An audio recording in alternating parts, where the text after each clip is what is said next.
For 2 long years, Lucille McManus' family has been waiting for justice. Today, emotional testimony filled the Houston County courtroom as her killer learned his fate. Elizabeth Hunter was there as the sentence was read.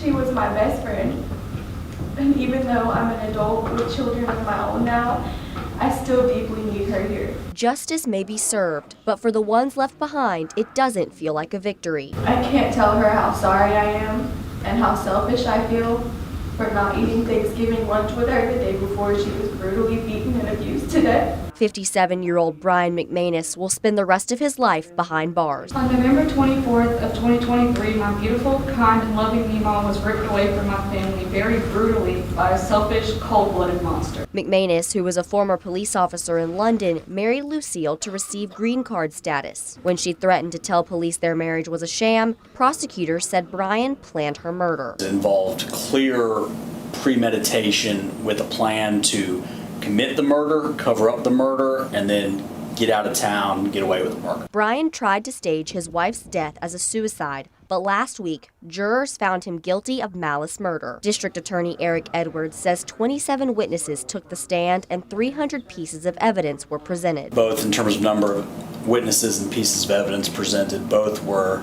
well above the norm that we end up usually presenting on a homicide case here in Houston County. A sigh of relief could be heard as the sentence was read. Edwards says this is a step in the right direction toward ending family violence in Houston County. Showing the public what this office is going to stand for in terms of standing up for victims of family violence. In Houston County, Elizabeth Hunter, 13 WMAZ News.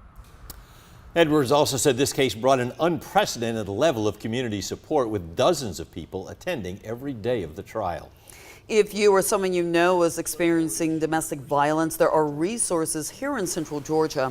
Houston County law enforcement launched a new anonymous tip line this week. They partnered with Macon's Regional Crime Stoppers. If you're in danger or know anyone who is, you can call 1-877-68-CRIME. If you need help in other parts of Central Georgia, there's Crisis Line and Safe House in Macon. Wings in Dublin is another resource. It's a state-certified family violence and sexual assault intervention program. You can also call the Georgia Coalition Against Domestic Violence, a 24-hour statewide hotline, 404-209-0280.